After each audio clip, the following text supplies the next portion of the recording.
Être proche des couches vulnérables est pour elle plus qu'une vocation. Elle est avec nous pour nous parler de ses activités. De qui s'agit-il? Vous allez découvrir la personne tout à l'heure dans ce extrait. À tout à l'heure.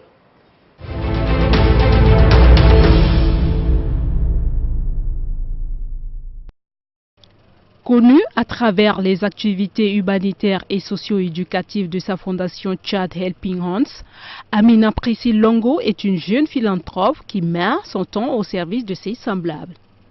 Se rapprocher de plus en plus des couches vulnérables est plus qu'une vocation pour elle. Entrepreneur social, professionnel de la communication et passionné de la télécommunication, Ami, comme l'appellent affectueusement ses proches, fait du social depuis sa tendre enfance. Après avoir effectué ses études supérieures au Ghana, elle rentre au pays avec un Master 1 en Business Corporate Communication qu'elle obtient entre 2015 et 2016. Excellente communicante avec de solides compétences relationnelles et professionnelles, elle a travaillé dans plusieurs entreprises de renom avant de démissionner pour s'occuper des activités de sa fondation.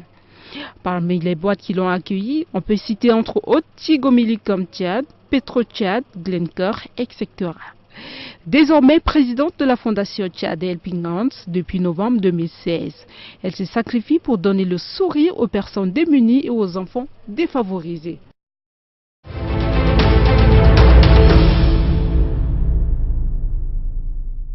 Amina, bonjour. Bonjour. Comment tu vas? Ça va très bien, merci. Les activités? Ça va. D'accord, ok. Tu es à la tête d'une fondation qu'on appelle Fondation Tchad Helping Hands, qui mène des activités ici sur le plan national depuis quelques années. Parle-nous de tes débuts avec cette fondation. Alors, merci pour l'opportunité que la télé Tchad m'offre et aussi ton plateau. La fondation Tchad Helping Hands, c'est venu d'un simple constat. C'est venu de l'idée où tout le monde le sait, le Tchadien, c'est quelqu'un qui est sensible, c'est quelqu'un qui est solidaire.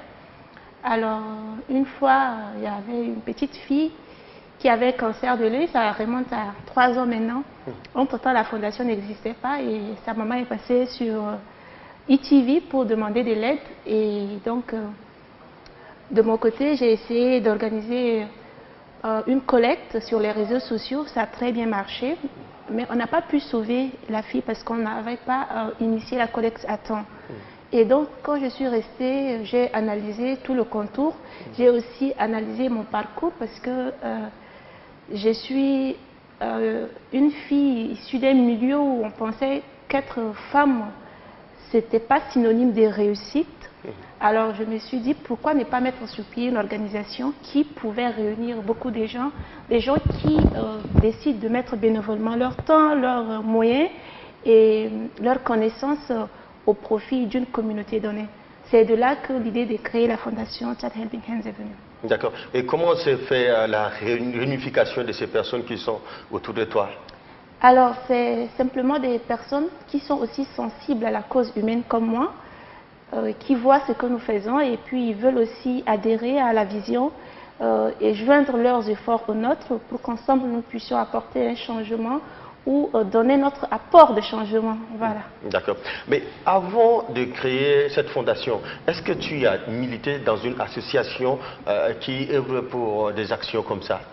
Alors, franchement, non, je n'ai pas milité dans une association auparavant. C'est même mon éducation. Mon éducation, je viens d'une famille religieuse où il faut se donner pour les autres, il faut aider, il faut être sensible. C'est venu de mon éducation. Ok. Donc, c'est à cause de ton éducation que tu as basculé facilement dans... Justement, c'est à cause de mon éducation et c'est aussi ce que nous essayons de transmettre aux plus petits. Parce qu'on a aussi des programmes pour l'éducation des valeurs humaines. Ouais. Et là, on le fait avec des plus petits. On leur apprend ce que c'est que le respect, la tolérance, le savoir-vivre et le savoir-faire. Et donc, quand on commence avec des petits-enfants, c'est pas qu'on perd du temps, mais on essaye de leur transférer des valeurs. Ouais. Et maintenant, quand ces enfants grandissent, et ça sera aussi de Amina, de Macalex, plein quoi, au Tchad. D'accord. Mais dis-nous, qu'est-ce que vous faites concrètement? Je parle de l'ensemble des personnes qui constituent ou qui sont au sein de cette fondation. Qu'est-ce que la fondation fait concrètement, même comme action ici à N'Djamena? Ok, merci. La fondation est axée sur 3 piliers. Nous avons le pilier pour la jeunesse, Nous avons, en fait, ce pilier a pour vision d'encourager le goût de l'effort chez les jeunes. Nous avons le pilier pour la femme, c'est pour promouvoir l'autonomisation de la femme, le droit de la femme, d'où notre combat pour les veuves. Et aussi, nous avons le pilier solidarité.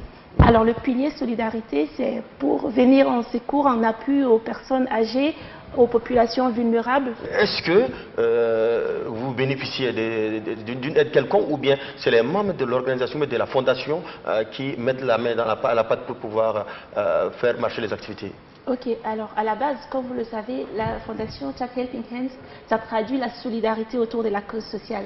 Donc, à la base, quand il y a une activité, les membres de la fondation cotisent, mais aussi des particuliers nous aident. Et là, ils le font énormément, il faut le reconnaître, j'en profite pour leur dire merci, mais aussi des institutions qui veulent sponsoriser l'événement et aussi faire valoir peut-être leur marque et tout. Voilà, donc il y a les cotisations des membres, il y a des dons des particuliers et puis il y a aussi le sponsoring. Donc, comment être membre de cette fondation? Pour être membre, il faut avoir adhéré à notre vision qui est de servir et non se servir. Mais est-ce que la fondation a des partenaires nationaux et internationaux qui la soutiennent? Oui, nous avons récemment signé un accord de partenariat avec l'ambassade des Émirats Arabes Unis au Tchad. Et ce partenariat est centré sur les activités sociales au Tchad.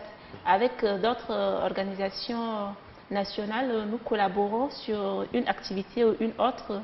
Nous pouvons travailler en partenariat sur un projet, mais le partenariat formel que nous avons pour l'instant, c'est avec l'ambassade des Émirats Arabes Unis au Tchad. D'accord. Et cette ambassade appuie vos activités, c'est ça? Oui, nous venons juste de signer l'accord il y a un mois.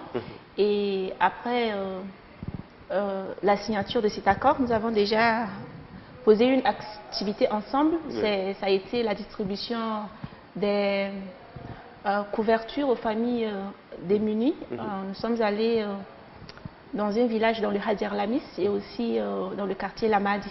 Ok, d'accord. Mais il y a beaucoup d'autres activités qui sont en cours. D'accord, ok. Quand tu te retrouves sur le terrain avec la fondation, en train de mener des activités, quel est le sentiment que tu ressens? Alors, pour être honnête, le sentiment que je ressens sur le terrain, c'est le sourire que je vois sur le visage des enfants, des femmes, le sourire d'être entendu, le sourire d'être assisté. Ce plaisir qu'ils ont, c'est ce qui nous motive à nous réveiller chaque matin et aller vers ces personnes. D'accord. Mais est-ce que la fondation essaie également d'entretenir d'autres relations avec d'autres fondations pour mieux faire? Oui, voilà, que ce soit sur le plan national ou international, nous essayons, comme nous pouvons, d'entretenir ou avoir des partenariats avec les organisations sur place. Et avec même la Fondation Grand Cœur qui est là, nous avons des très bons rapports et on les consulte souvent pour une activité ou une autre. Et aussi la Première Dame qui soutient les activités que nous faisons, surtout le combat pour les femmes veuves, où elle en fait vraiment une affaire personnelle. C'est ce genre de soutien que nous avons actuellement.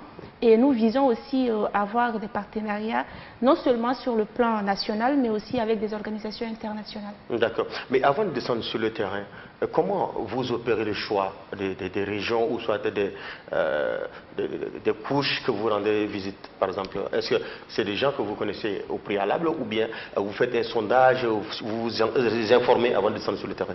Voilà, ce n'est pas forcément des gens que nous connaissons. Nous faisons des sondages et nous voyons où le besoin est vraiment intense. Et nous allons vers ces gens et puis nous leur apportons le soutien nécessaire. On a plusieurs fois fait des activités dans des zones qui ne sont pas forcément nos zones à nous. C'est pour dire que nous travaillons pour tous les Tchadiens et partout où vraiment besoin y est. D'accord. Et quel type d'aide vous apportez à ces populations? Alors, le plus souvent, vous savez, comme nous travaillons beaucoup plus sur l'aspect éducation. Donc, nous sensibilisons beaucoup plus les enfants à rester à l'école, aux parents à envoyer leurs filles à l'école, par exemple, aux filles à comment prendre soin de leur corps pendant la période de menstruation par exemple, ou encore comment prendre soin ou être jalouse de leur sexualité pour ne pas prendre des grossesses non désirées ou encore des maladies sexuellement transmissibles qui pourront tout de suite freiner leur étude.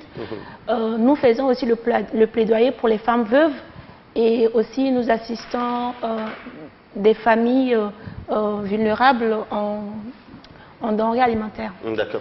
Et la fondation est basée ici à N'Djamena. Mais est-ce qu'il y a des succursales en dehors de N'Djamena?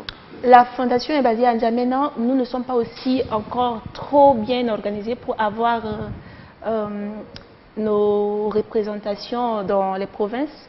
Mais ce que nous faisons, c'est essayer d'aller un peu plus en profondeur à chaque fois que nous pouvons.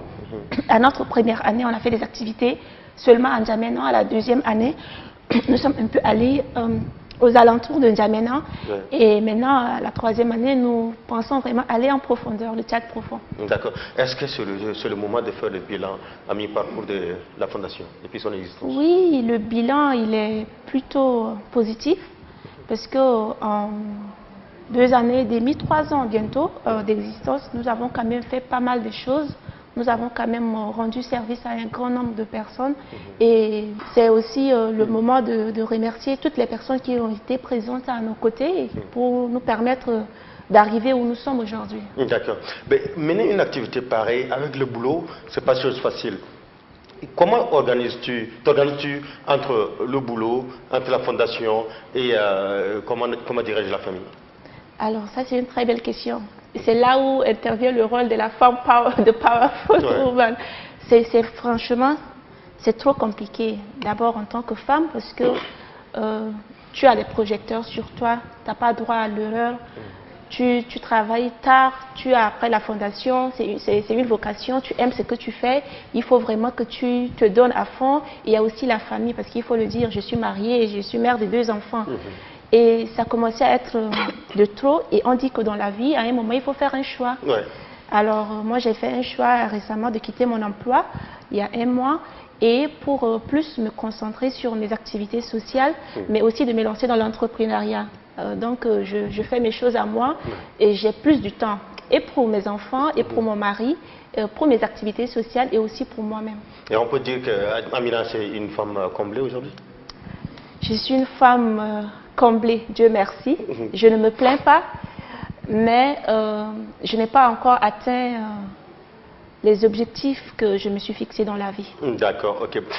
Généralement, quand les jeunes se lancent dans les activités comme tu le fais, automatiquement, ce qui vient derrière, c'est de basculer, c'est de diluer leurs ambitions dans la politique. Est-ce que c'est le cas d'Amina? Ça va être le cas d'Amina demain? Je ne sais pas. Ce qu'il faut reconnaître, c'est que je suis tout à fait consciente que quand on est dans des activités humanitaires, après la politique n'est pas très loin. Et c'est aussi parce que souvent, quand les gens commencent à faire des activités sociales ou humanitaires, c'est pour basculer après vers la politique. Il n'y a rien de mauvais dans la politique. S'il faut défendre la bonne cause, s'il faut travailler pour une nation et non pour soi, parce que c'est ça le plus important. Mais soyez rassurés, je n'ai aucune ambition politique. J'aime le social que je fais.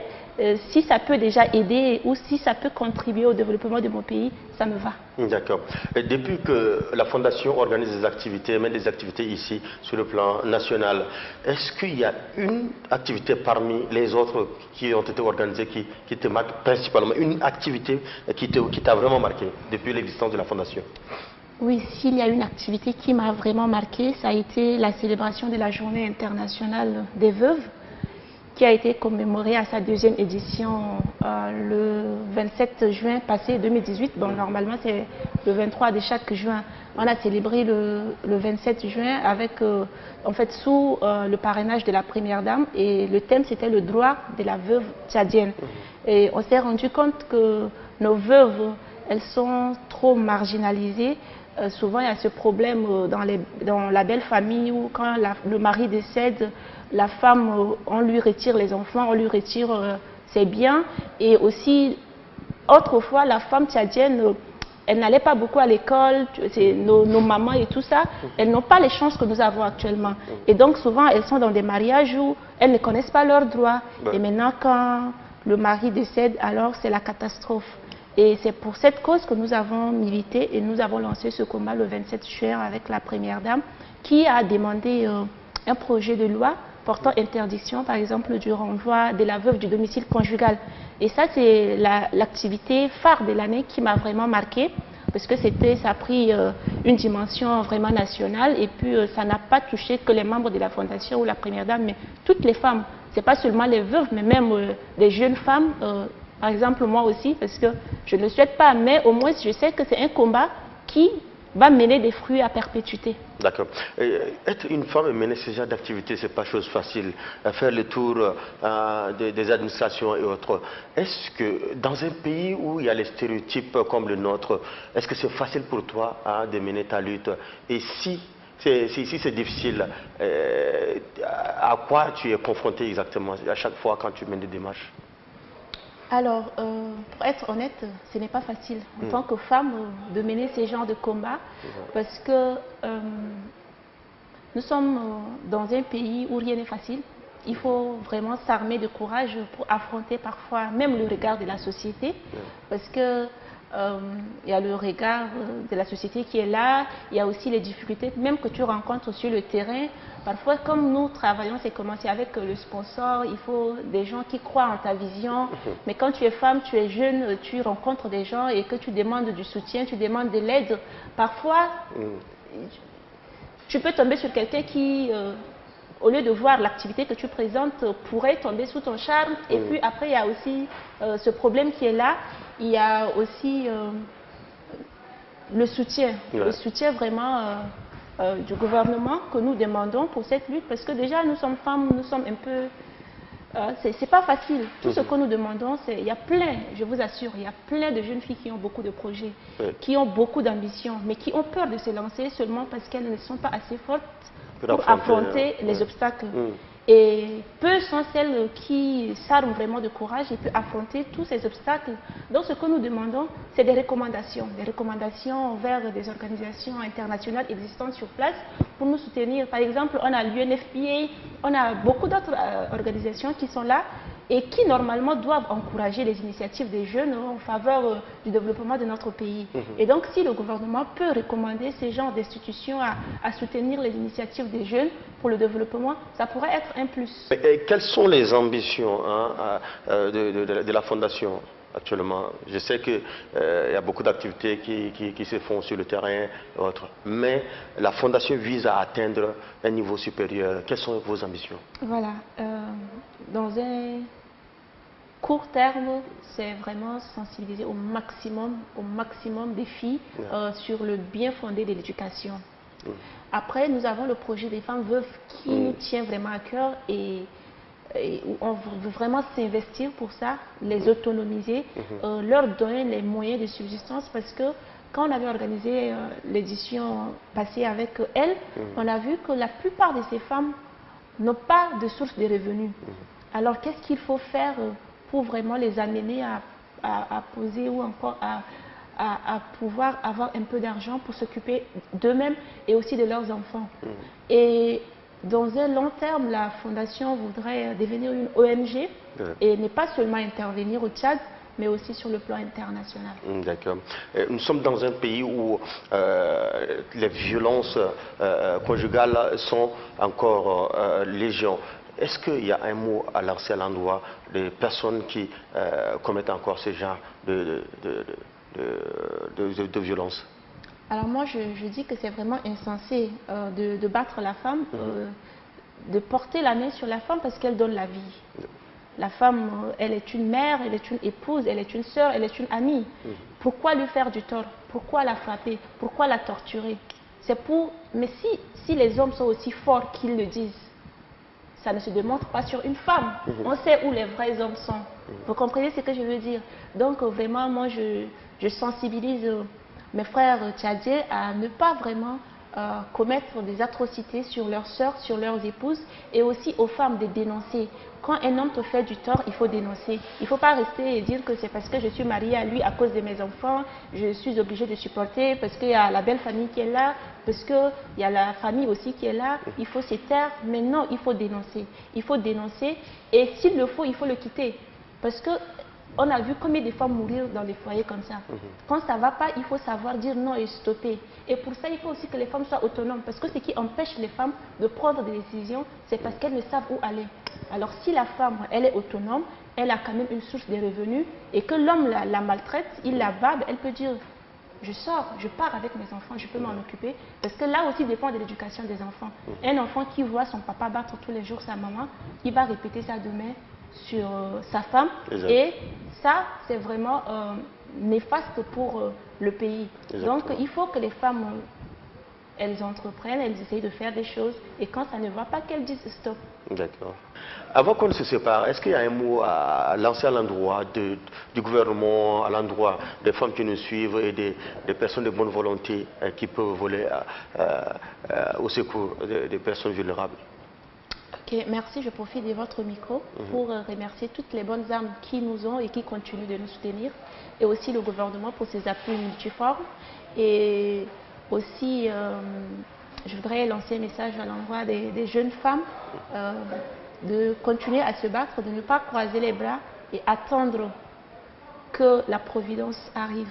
Il faut savoir aller vers ce que nous voulons, il faut savoir faire des choix, mais surtout des choix objectifs.